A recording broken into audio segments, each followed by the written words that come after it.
Muy buenos días, mi nombre es César Norberto González Velázquez. Me acompañan Stephanie Luis Hernández, Felicidad Yala Mosquera y Paulina León Gómez. Todos somos estudiantes del séptimo semestre de Contaduría Pública en la Universidad Tecnológica de Bolívar, en asocio con el EDUCOL. Les venimos a hablar de diferentes temas contables. En mi caso les voy a hablar del valor razonable. La NIF 13 lo define como el precio que sería recibido por vender un activo o pagado por transferir un pasivo en una transacción ordenada entre participantes del mercado en una fecha de medición determinada, es decir, a un precio de salida. Dicho de otra manera, es como el valor que tiene un activo en el momento de un intercambio. Por citar un ejemplo, si vamos a intercambiar una máquina por un terreno, en el caso de la máquina, pues ellos tienen una depreciación anual. Entonces vamos a reconocer esa máquina por el valor que tiene en el momento, sin su depreciación, con su depreciación acumulada. Y el terreno lo reconocemos con el valor que tiene en ese momento, que va a ser más alto, porque los terrenos no se deprecian, sino aumentan de valor. El valor razonable se aplica en las permutas comerciales, en el cálculo del deterioro, y existen unos instrumentos financieros, como el activo financiero mantenidos para negociar, otros activos financieros a valor razonable con cambios en la cuenta de pérdidas y ganancias, activos financieros disponibles para la venta, pasivos financieros mantenidos para negociar y otros pasivos financieros a valor razonable con cambios en la cuenta de pérdidas y ganancias.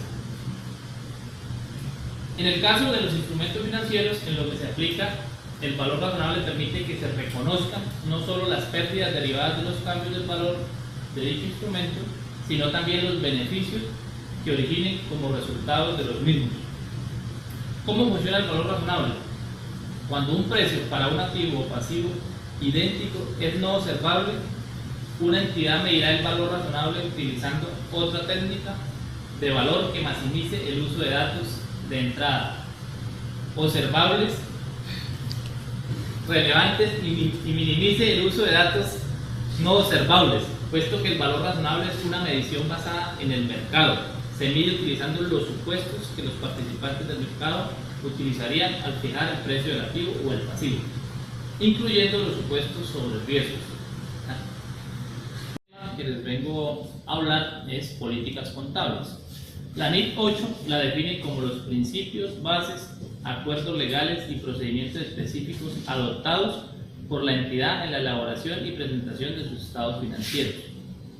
Cuando una NIF sea específicamente aplicable a una transacción, otro evento o condición, la política o políticas contables aplicadas a esa partida se determinarán aplicando la NIF en cuestión y considerando además cualquier vía de implementación. En ausencia de una NIF o una interpretación que sea aplicable específicamente a una transacción u otros hechos o condiciones, la gerencia deberá usar su juicio en el desarrollo y aplicación de una política contable a fin de suministrar información que sea relevante y fiable. Un cambio de política contable se puede presentar porque una NIF lo requiera o porque se necesite para mejorar la calidad de la información. En el primer caso, la aplicación de dicho cambio se debe realizar según las disposiciones de transición del estándar respectivo, y en segundo caso, se debe realizar la aplicación retroactiva, que significa realizar los ajustes en periodos anteriores, como si la política se hubiese aplicado siempre. Existen también los cambios en las estimaciones contables, errores de periodos anteriores y hechos posteriores al cierre. Se podría decir que cada empresa o cada organización puede adoptar sus políticas contables, pero siempre y cuando vayan basadas en las normas internacionales de contabilidad, para que sus estados financieros o la información que presenten sea confiable, sea entendible por las personas que la vayan a leer. Voy a darle paso a mi compañera Stephanie Luis, que les va a hablar de otro tema. Buenos días, mi nombre es Stephanie Luis Hernández y yo les voy a hablar sobre el marco conceptual. Muchos se preguntarán en qué año fue aprobado el marco conceptual. Yo les comento que el marco conceptual fue aprobado por el Consejo del IASI en abril de 1989 para su publicación en julio del mismo año y adoptado por el IASBI en abril del 2001. En septiembre del 2010, como parte de un proyecto más amplio del marco conceptual, el IASBI revisó el objetivo de la información financiera con propósito general, las características cualitativas de la información financiera útil. La parte restante del documento en 1989 aún sigue vigente. Entonces, ¿qué es el marco conceptual? El marco conceptual es el que define los objetivos de los estados financieros, las cualidades que la información financiera debe tener para su información útil. Y este a su vez establece los conceptos que deben incluirse en la preparación y presentación de los estados financieros para los usuarios externos. ¿De qué trata el marco conceptual? El marco conceptual trata los objetivos de la información financiera, las características cualitativas de la información financiera útil, la definición y el conocimiento y medición de los elementos que constituyen los estados financieros y los conceptos de capital y mantenimiento de capital. El objetivo de la información financiera con propósito general es proporcionar información financiera o de la entidad que informa, es decir, que esta información sea útil a los inversores, prestamistas, otros acreedores, existentes y potenciales para la toma de decisiones para los recursos de la entidad.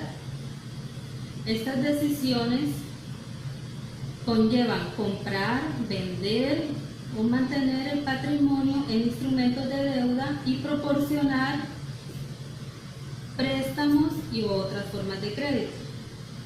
Numerosos inversores, prestamistas y otros acreedores existentes no deben requerir que las entidades que informan les proporcionen información directamente y deben confiar en los estados financieros con propósito general para obtener la mayor parte de la información financiera que necesitan. Por consiguiente, ellos son los principales a quienes se dirigen los estados financieros con propósito general. Es muy importante resaltar que el marco conceptual de las NIC y NIF establecen los conceptos que deben incluirse en los estados financieros, pero no es una NIF y no deroga los requerimientos de las NIF. El marco conceptual no se considera como una NIF, puesto que no considera normas ni está relacionado con las mediciones y tampoco invalida normas y interpretaciones específicas. El Consejo del IASI reconoce que en un limitado número de casos puede haber o puede existir conflictos entre el marco conceptual y una NIF. En caso de que se presenten estos conflictos, los requerimientos de la NIF prevalecerán por el marco conceptual. Espero les haya quedado claro qué es el marco conceptual, cómo funciona y cómo se aplica. Ahora les voy a hablar sobre las revelaciones según las NIF. Según las NIF, las revelaciones proporcionan información puntual que sirven para la toma de decisiones de los usuarios. ¿Cómo funcionan las revelaciones? En los estados financieros se requiere información adicional para poderlo entender. La información debe ser cuantitativa, pero además acompañada de narraciones descriptivas. Cada NIF, cada excepción, hace que se requiera revelar información específica, pero eso es que están divididas las normas de los estados financieros en dos. Las revelaciones que se construyen precisamente de manera genérica, por eso las revelaciones que pide el MIS en cada una de sus secciones. En conclusión, cuando se está mostrando información relevante, se está haciendo una evaluación de hoy, del ayer, de días anteriores o de días futuros que va a permitir estructurar cómo se van a demostrar estas revelaciones. Muchas gracias por todo y espero que haya sido de gran aporte el tema del marco conceptual y las revelaciones sobre las NICs. Muy buenos días, mi nombre es Denisea Antaga Mosquera. Yo les vengo a hablar de la diferencia que hay entre transformación, fusión, escisión, la diferencia que hay entre las MIPYME, las MIPLENA y diferencias entre franquiciador y franquiciado. Empezamos con el tema de transformación. Transformación es una reforma del contrato social que consiste en cambiar el tipo social de una empresa, es decir, los socios abandonan o deciden cambiar el tipo de sociedad por otro tipo, pero sin alterar sus derechos y obligaciones. Por ejemplo, cuando una empresa de sociedad limitada opta por pasar a ser una sociedad de responsabilidad anónima o viceversa. Cuando hablamos de fusión, es el efecto de unirse de dos o más sociedades jurídicamente independientes. La fusión implica el traspaso de bienes, derechos y obligaciones de unas o varias empresas a otra que asume tales bienes, derechos y obligaciones, desapareciendo así las otras para dar inicio o un lugar a una nueva sociedad. Existen dos clases de fusión: la fusión por absorción, es decir, cuando sus empresas mercantiles o cuando las empresas mercantiles que intervienen absorben las otras, desapareciendo todas las otras menos una que es la que asume todos los bienes, derechos y obligaciones, convirtiéndose en empresa fusionante que absorbe a las demás y se denominan empresas fusionadas. La fusión por integración es cuando dos empresas o más deciden unirse en una sola jurídicamente y estas empresas desaparecen y se crea una nueva quien asume todos los bienes, derechos y obligaciones. Cuando hablamos de escisión, se puede decir que es la transmisión de la totalidad o parte de los activos, pasivos y capital social de una sociedad residente en el país, a la cual se le denomina escindente, o a otra sociedad que se crean expresamente para ellos, denominadas escindidas. Luego pasamos a la diferencia que hay entre las MIPYMES y las MIPLENAS. Las MIPYMES no cotizan en el mercado público de valores, no tienen obligación pública de rendir cuentas, obligación pública de rendir cuentas y que publiquen estados financieros con propósito de información general. El objetivo de los estados financieros de las pymes es proporcionar información de la situación financiera bajo el principio de causación, mientras que la NIF completa o NIF plena son aquellas que se aplican a las entidades públicas que cotizan títulos de deudas o de patrimonio en el mercado público de valores y las entidades financieras que captan recursos del público. Estas exigen presentación de estados de resultado integral y de cambio en el patrimonio. Hasta ahí llevo claro lo que es la diferencia entre las MIPYME y las MIPLENA. Para el siguiente caso le voy a hablar qué es un franquiciador y qué es un franquiciado. El franquiciador es una persona físico-jurídica que desarrolla un negocio bajo un método determinado y que opera bajo el nombre de su marca. ¿Cuáles son las obligaciones del franquiciador? Pues como son muchas, yo le voy a mencionar unas de las que pues veo que son más importantes, como por ejemplo, disponer de una marca, producto o servicio que se encuentre registrado e introducido en el mercado, saber transmitir a sus franquiciados el know-how de la franquicia, contar con las infraestructuras suficientes, proporcionar el servicio adecuado a las necesidades. Además, también saber evaluar las diferentes zonas geográficas, la capacidad financiera y la solvencia profesional. ¿Qué es un franquiciado? Es toda aquella persona física o jurídica que mediante ciertas condiciones obtiene el derecho a comercializar y explotar productos o servicios bajo técnicas uniformes experimentadas con una rentabilidad probada y con aprobada y con una marca registrada. ¿Cuáles son las obligaciones del franquiciado? Pagar el total de las inversiones necesarias para instalar y decorar sus establecimientos según el proyecto del franquiciador. Disponer del stock suficiente en calidad, variedad, pues eso es lo mínimo que establece el franquiciador. Aceptar los controles periódicos del franquiciador. Abonar al franquiciador los cánones de entrada y los pagos periódicos establecidos.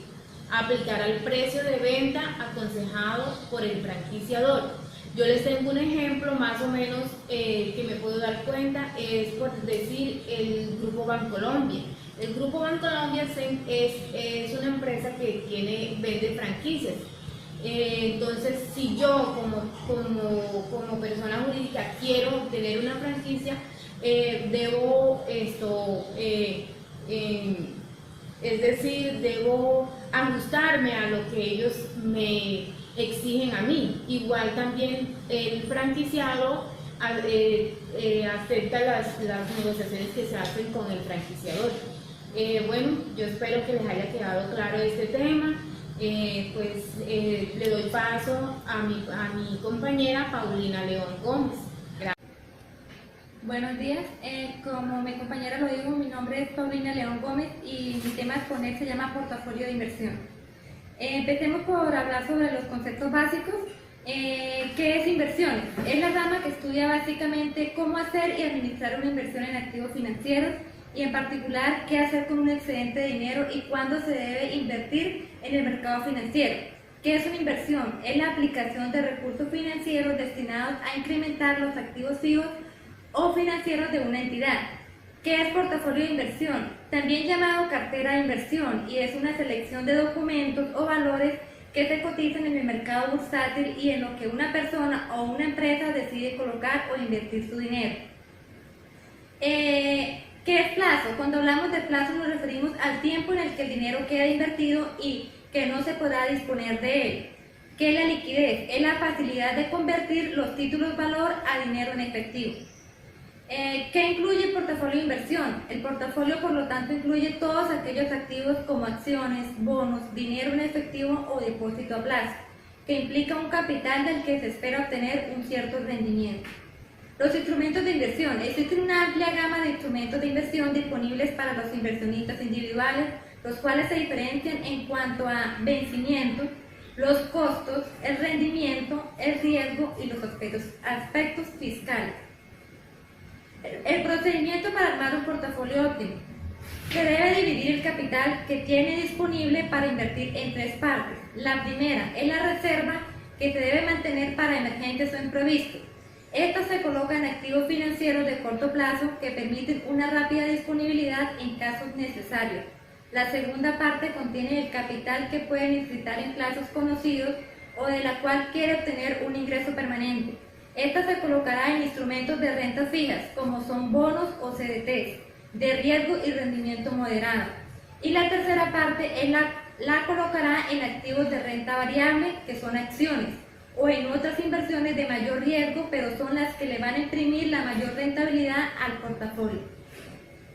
¿Cuáles son los tipos de portafolio? Un portafolio es de inversión moderada, acepta un grado de riesgo menor. Un portafolio de inversión agresiva acepta un grado de riesgo mayor y un portafolio de inversión conservador no acepta grado de riesgo alguno.